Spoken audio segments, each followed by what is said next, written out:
Alright, we need to talk about Marathon, because this game is weird. Not bad weird, not broken weird, just confusing. Before launch, Marathon felt like one of those games where you look at the trailer and go, okay, but why does this exist? And I'm not saying that as a random player. I played Destiny a lot, like embarrassing amounts of Destiny. So when Bungie announced they were making an extraction shooter instead of Destiny 3, yeah, people had questions, and Bungie desperately needed a win. Destiny players were tired.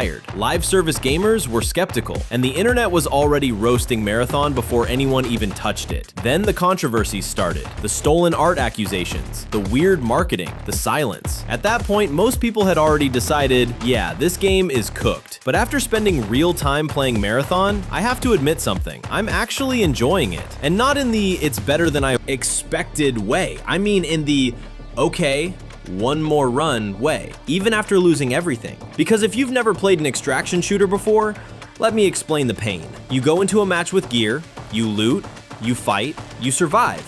And if you die, everything you brought is gone. All of it. Weapons, loot, progress, gone. So yeah, this genre is basically gambling with extra steps, and Marathon leans hard into that feeling. You drop into Tau Ceti 4, a colony that's basically become a giant sci-fi graveyard. Something went wrong here. Badly wrong. Humanity sent the colony ship called the UESC Marathon to this system. Then contact disappeared. Now the planet is silent, except for the robots trying to kill you. You play as something called a runner, which sounds cool, but it's actually kind of creepy because you're not a normal human. You're a digitized consciousness. Basically your mind uploaded into a synthetic body. So yeah, cyberpunk. Existential crisis included. Your job is simple. Drop into the colony, find loot, complete contracts, and hopefully escape alive. Simple in theory, absolute chaos in practice, because Tau Ceti 4 is not friendly at all. UESC security robots are everywhere. Turrets waiting around corners, enemy patrols roaming the map, and these weird parasite nests that spawn enemies when you least expect it. And then there are the other players, because every match is shared. Other runners are out there doing the exact same thing as you, which means every encounter becomes a question. Do we cooperate or do we start shooting? Spoiler alert, most people start shooting immediately. This game is basically trust issues, the video game. But what really surprised me about Marathon is the gunplay, because Bungie still hasn't forgotten how to make guns feel amazing. Seriously, the moment you fire your first weapon in Marathon, you immediately feel it. The recoil, the feedback, the movement, it feels tight, almost like Destiny.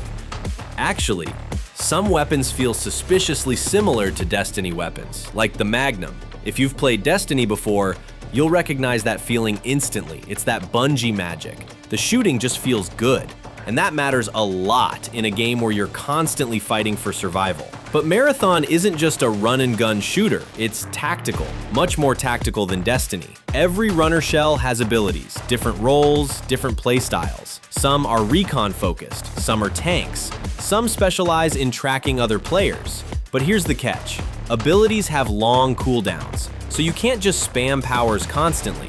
You actually have to think about when to use them. And then there's the heat system, which is honestly one of the weirdest mechanics in the game. When you sprint or slide, your character builds up heat. Too much heat, you can't sprint anymore. You literally overheat. So suddenly the game forces you to slow down, unless you find water. Running through rain or small pools cools you faster, which creates these weird moments where players literally jump into puddles mid-fight. It sounds ridiculous, but it actually works, because Marathon's pacing is faster than most extraction shooters, but still forces tactical decisions. And that combination makes every run feel unpredictable. One match you're geared up, full equipment, great weapons, feeling unstoppable. Then 2 minutes later, a sniper deletes you. Everything gone, back to square one. And somehow, you still want to queue again, because every run tells a different story. One time I found a blue sniper rifle early in a match, which was a terrible idea. Snipers in extraction shooters usually mean you're about to lose everything, but somehow it worked. An enemy runner attacked my teammate, and that sniper shot saved him. Suddenly we escaped with insane loot.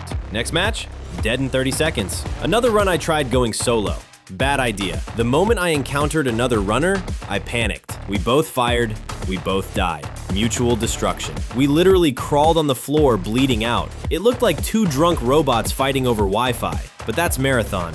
pure chaos. Sometimes you never even see another player. Instead, you spend the entire match surviving against AI enemies, which honestly feels like a survival horror game. Low ammo, limited resources, trying to avoid every fight, just hoping you can extract before something kills you. And then sometimes, you get lucky. Perfect loot, great equipment, and you feel unstoppable. Until the game reminds you that nothing in Marathon belongs to you. Everything is temporary. Lose one fight, and it's all gone. But the reason players keep coming back is the progression system. Because Marathon uses factions, different corporations, and groups that want control of Tau Ceti 4. Each one offers contracts, which are basically quests. Complete them and you earn reputation. Rank up and you unlock better gear, better weapons, better armor, better equipment. Some even give passive bonuses, more vault storage, better heat capacity, daily consumables, stuff that makes your runs easier, which creates this addictive loop. You drop in, complete contracts, get stronger, then risk everything again. It's brutal, but it works. And honestly, the world itself is surprisingly interesting. Marathon has this retro-futuristic aesthetic, bright colors, strange architecture, weird alien environments. It's not the dark, gritty sci-fi you might expect. Instead, it feels like someone mixed Halo, Cyberpunk, and 90s sci-fi anime.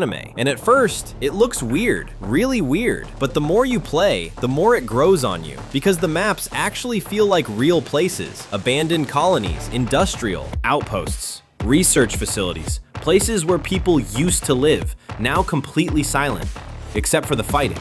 And that atmosphere works. You feel like you're exploring the remains of something that collapsed.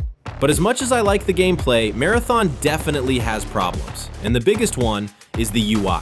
The menus are painful, like genuinely confusing. Comparing gear is annoying. You can't easily check if new items are better than what you're using. Some equipment icons look almost identical, which means you're constantly hovering over items trying to read tiny descriptions. And when you're mid-run, that's the last thing you want to do. Inventory management becomes stressful, and not in the fun survival way, just in the annoying menu design way.